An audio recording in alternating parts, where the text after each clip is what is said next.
preferential treatment in terms of the ranking, right? You get the new tag, they kind of stay up there for a while. If you're in like a long tail keyword where there's not a lot of competition, you can be kind of the first or second in that spot. But generally speaking, if you're getting the majority of your views from search or a lot of views from search, you're doing something wrong, or you're a utility channel.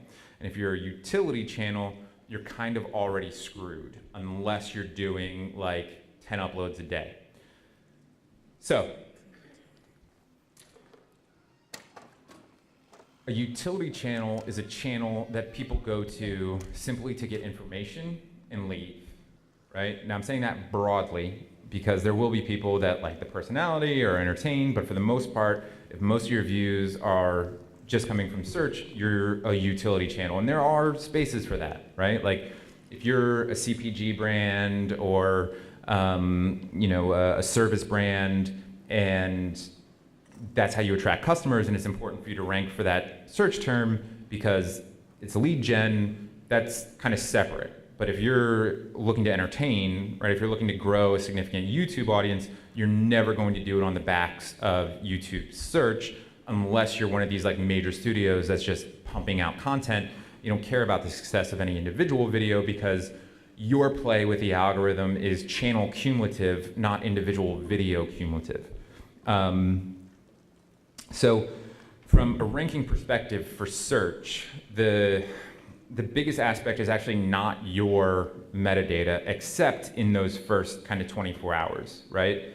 In the first 24 hours, YouTube is still gathering data about your video, and so it uses data you have provided in order to determine what your video is about. However, after that kind of 24-hour period, they're looking at a whole host of other things to determine whether or not to serve your video in a search, right? They're looking at your click-through rate, they're looking at your average view duration, they're looking at the comments, they're looking at the transcript because they listen to every video and their servers are now watching every video. So they're not very good at it, but they're doing it, right? And pretty soon, they're not gonna think about your metadata at all because the computers will be so good that they're able to watch and listen with 99% accuracy, right? And know exactly every term in your video, how many times that term was used, and exactly who to serve it to. So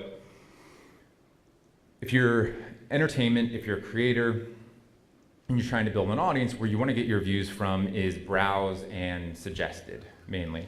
If you can get a video to be embedded and shared, fantastic, but that's a whole different beast.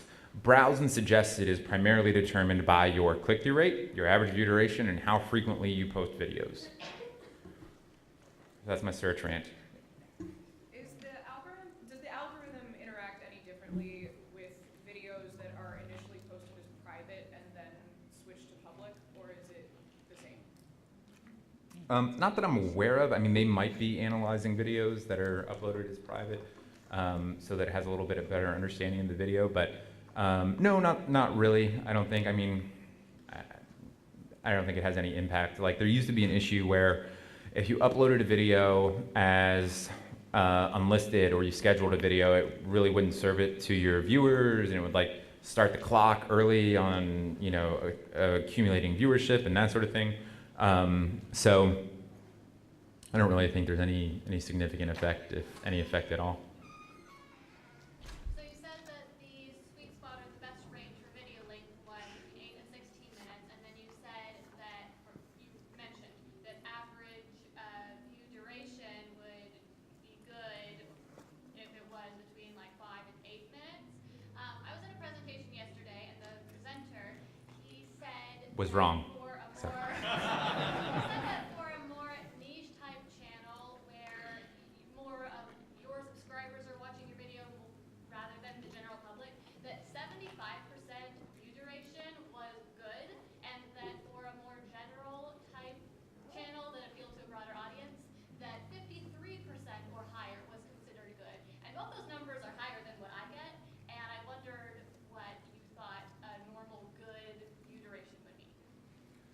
As a percentage? Yeah. I think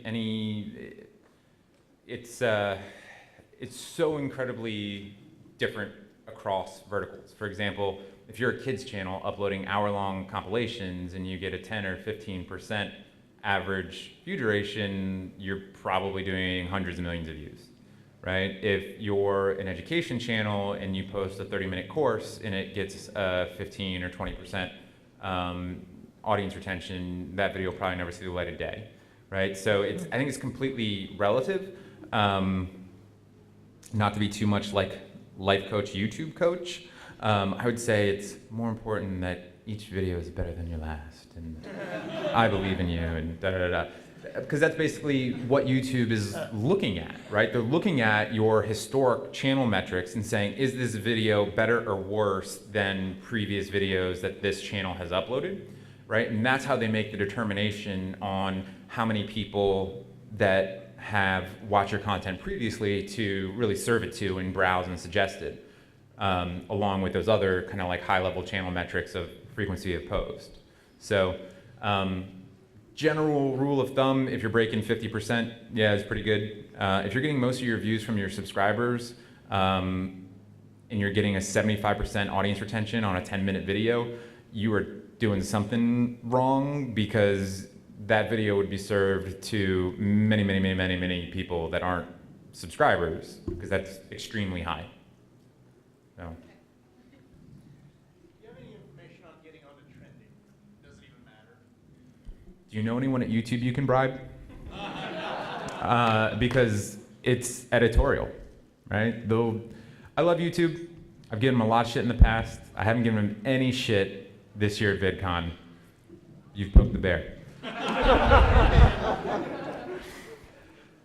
So they like to say, that is all algorithmically driven. There's nothing I can do, because they don't want people beating down their doors saying, hey, put me on trending.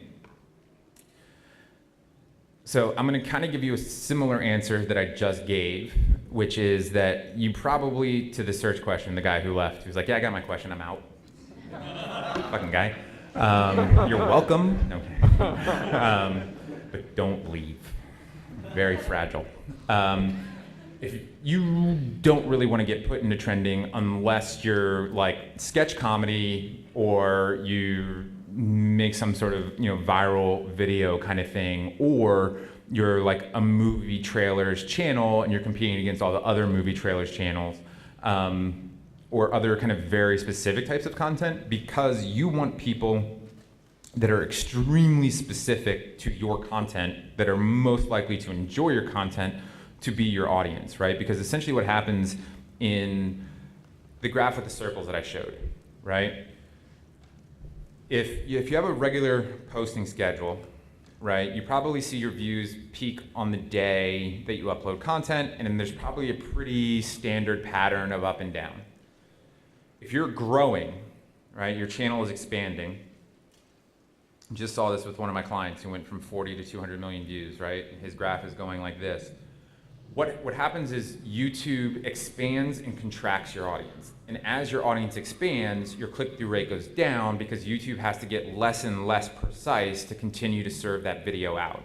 And as it gets less and less precise, it's able to find fewer and fewer people who are really going to enjoy your content and watch it with a high view duration and click on it at a high rate, right? So as it expands, right, all the good metrics begin to go down, right? And so then YouTube begins to shrink your audience, right? And as YouTube shrinks your audience, your click-through rate and average view duration begin to go up. So YouTube expands your audience, right? And so if you're relying on trending or embeds, you're kind of screwed. And getting into trending, if you're just like a regular posting channel that does more or less the same thing week in and week out, that's going to drive your click-through rate probably through the floor, which is a very long answer to a very simple question. But thank you. Oh, okay, so No. You got a question yesterday and hung out with me for like 5 minutes. So we'll chat afterwards. I don't think you had a question. Yeah. So last time I heard you speak, you said that not to release it until you had all the info filled in, right? The tags, everything. Keep it private, because at the moment that you switch it from private is the moment that it gets crawled. Is that still accurate? This was last year? It might have been 2 years ago. 2 years ago. Wow, good memory. I think that's probably still the best way to go about doing it. I mean, we regularly go through our videos that we manage or that we upload and review the click-through rate on the thumbnail and the titles and how it's ranking for stuff, and we'll update it. Not necessarily in the first 24 or 48 hours, because hopefully a company that charges people money to do that knows a thing or two about it and isn't like, oh, fuck that up. Yeah, I mean, I would still do it that way. I don't think it's like dire or urgent just because metadata doesn't play much of an impact in any sort of like ranking or serving other than its impact on how many people click. And if you were in the presentation yesterday, titles definitely have a significant impact. Any non-white males have questions?